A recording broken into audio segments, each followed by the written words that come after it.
नमस्कार, मैं अशोक कुमार पांडे और स्वागत है आपका द क्रेडिबल न्यूज पर। ईरान इंटरनेशनल के बारे में आप अच्छी तरह से जानते हैं।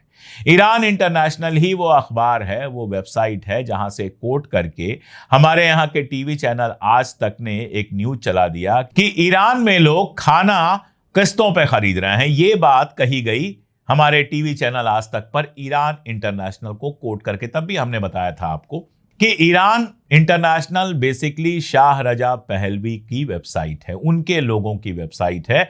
आप ईरान इंटरनेशनल खोल कर देखेंगे, 2-4 दिन पढ़ेंगे तो आपके समझ में आ जाएगा कि इसको बिल्कुल ईरानी रजीम के खिलाफ चलाया जाता है और शाह रजा पहलवी के सपोर्ट में चलाया जाता है।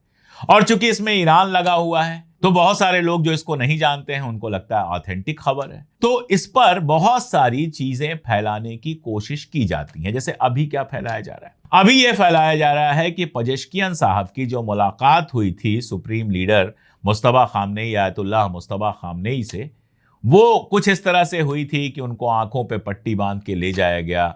फिर किसी जगह पर, एक अंधेरी जगह पर, अंधेरी कार थी जिसके अंदर कोई लाइट नहीं थी, उसमें उनको ले जाकर बिठाया गया। उसी में अली खामनेई बैठे हुए थे, वहां उनसे हाथ भी नहीं मिलाया। आधे मिनट या 2 मिनट की बात हुई और उसके बाद पेजेश्कियान लौट आए। अब ईरान इंटरनेशनल ऐसे बता रहा है कि जिस कार में पेजेश्कियान गए थे और जिस कार में मुलाकात हुई है उसके ड्राइवर ईरान इंटरनेशनल में काम करते हो, तभी तो उनको पता चला होगा, ऐसे हुआ होगा।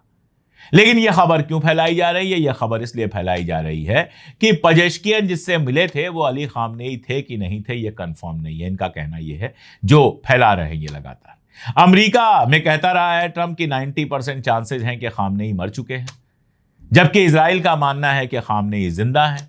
अभी 4 दिन पहले इनके अखबार जो हैं, हुयूम वगैरह, इजराइल हुयूम और अमेरिका के भी अखबार ये खबर छाप रहे थे कि खामनेई की तलाश में अमेरिका और इजराइल हैं। पूरा CIA लगा हुआ है, पूरा मोसाद लगा हुआ है, उनको खोज नहीं पा रहे हैं, तो ह्यूमन इंटेलिजेंस है। सारी बातें हो रही थी और सबका मतलब ये था कि ये उस जगह का पता नहीं लगा पा रहे हैं जहां अली खामनेई रह रहे हैं, जहां उनको रखा गया है। अब ऐसे में डाउट क्रिएट करने के लिए ईरान इंटरनेशनल यह खबर चला रहा है कि कार की पिछली सीट पर अंधेरे में मुलाकात हुई थी। यानी जब मुलाकात हुई थी तो पेजेश्कियान जो हैं वो देख भी नहीं पाए थे कि खामनेई है या नहीं है, हाथ भी नहीं मिला पाए थे। ये सब बातें हो रही। दूसरी तरफ यह खबर फैली है, जो सही है या गलत मैं नहीं जानता, कि खामनेई साहब ने कहा है कि अगर इन्होंने इस्तीफा अगली बार दिया तो उस इस्तीफे को मैं एक्सेप्ट कर लूंगा। दरअसल अगर आप देखेंगे तो ईरान में जब इनके वालिद सुप्रीम लीडर थे उस समय भी कई बार इस्तीफे हुए, लेकिन उनका स्टैंड ये था कि कोई गवर्नमेंट अगर इलेक्ट होके आई है, चुनी हुई आई है, तो उस गवर्नमेंट को काम करने का मौका देना चाहिए, उसका इस्तीफा नहीं करना चाहिए। अब खबर यह फैलाई जा रही है कि पेजेश्कियान से यह कहा गया है कि अगली बार अगर वो इस्तीफा देते हैं तो उसको एक्सेप्ट कर लिया जाएगा। इस्तीफा क्यों देना पड़ सकता है या इस्तीफा क्यों दे रहे हैं? जो बताया जा रहा है कि जो ये लीडरशिप है, राष्ट्रपति हो गए, विदेश मंत्री हो गए, वगैरह वगैरह, इनके में और आर्मी के बीच में, IRGC के बीच में फाक आ गई है, ये कहा जा रहा है। पेजेश्कियान का एक वीडियो आया है और पेजेश्कियान ने कहा है कि मुझे जब इस्तीफा देना होगा तो दूंगा, लेकिन अभी फिलहाल मैं कोई इस्तीफा नहीं दे रहा हूं, मैं अपना काम करूंगा और IRGC के साथ मेरा परफेक्ट कोऑर्डिनेशन है। अब पेजेश्कियान सही बोल रहे हैं या ये सारी खबरें सही हैं, इसका फैसला मैं आपके ऊपर छोड़ सकता हूं, क्योंकि ये कोई वेरीफाई नहीं कर सकता। कई बार यह होता है कि जो सिविलियन लीडरशिप होती है और जो आर्मी होती है उसके बीच में कई सारे मुद्दों पे मतभेद हो जाते हैं। ये कोई बहुत बड़ी बात नहीं है। यह हो सकता है कि सिविलियन लीडरशिप चाहती हो कि जंग जल्दी से जल्दी खत्म हो, कोई समझौता हो जाए, जबकि मिलिट्री लीडरशिप ये चाहती हो कि जंग को जितना खिंचना है खिंच जाए, लेकिन जंग जब एक बार खत्म हो जाए तो वहां जाकर खत्म हो जहां अमेरिका और इजराइल दोबारा अटैक करने की ना सोच सकें।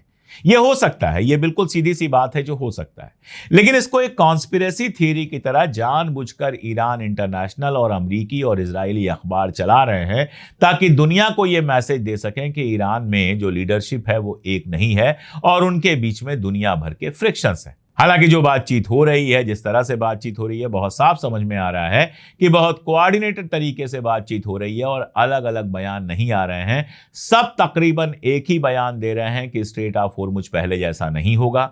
अगर बातचीत होनी है तो मेमोरेंडम ऑफ अंडरस्टैंडिंग पर बातचीत होगी और समझौता होने के बाद अमेरिका को भी हमारी शर्तें माननी होंगी, इजराइल को भी गजा से बाहर निकलना होगा। ये बात कतर ने भी कहा है कि गजा में पीस प्रोसेस आगे बढ़े, इसलिए इजराइल का गजा से बाहर निकलना जरूरी है। ये सारी बातें बहुत एक तरह की हैं, बहुत साथ साथ की जा रही हैं, और उसको देखते हुए ईरान की लीडरशिप में कम से कम कोई फ्रैक्शन बाहर से नहीं दिख रहा है। अंदर से थोड़ा बहुत मतभेद तो हर जगह होता है। ट्रंप की मीटिंग्स में भी लड़ाइयां होती हैं। ट्रंप की आर्मी और सिविलियन जो उनका लीडरशिप है उसके बीच में भी बहुत सारे मतभेद हैं। मार्को रूबियो टाइप के लोग चाहते हैं जंग लगातार चलती रहे, जबकि आर्मी चाहती है जंग ना हो, और ये सब तो बहुत खुलेआम दिखाई दे रहा है। दूसरी बड़ी खबर यह है कि अब तक जो यह खबर आ रही थी कि सऊदी अरबिया कुछ और मुल्कों के साथ मिलकर हूती के खिलाफ जंग शुरू करने वाला है, वो खबर अब थोड़ा धुंधला गई है। ऐसा लग रहा है कि सऊदी अरबिया हूथी के साथ भी डिप्लोमेसी करने की बात कर रहा है। सऊदी अरबिया के ऑफिशियल्स की हूथी के ऑफिशियल से बातचीत हुई है, और फिलहाल पिछले कुछ दिनों में सऊदी अरबिया के जहाज गुजरे हैं बाब अल मंदेब से, और उनके ऊपर कोई हमला नहीं हुआ है। तो ऐसा लगता है कि जो लग रहा था एक और फ्रंट खुल जाएगा, ईरान को जब समझौते की बात दिखाई दी है कि अमेरिका समझौता कर रहा है, तो उस वाले फ्रंट पे भी ये बहुत मुमकिन है कि हूथियों से ईरान ने बातचीत की हो और कहा हो कि एक और फ्रंट खोलने की कोई जरूरत नहीं है, सऊदी अरबिया के साथ बातचीत करके संभाल लो। लेकिन एक बुरी खबर यह है कि यमन के पास जो रेड सी है उसमें भारत के झंडे वाले एक कारोबारी जहाज पर हमला हुआ है।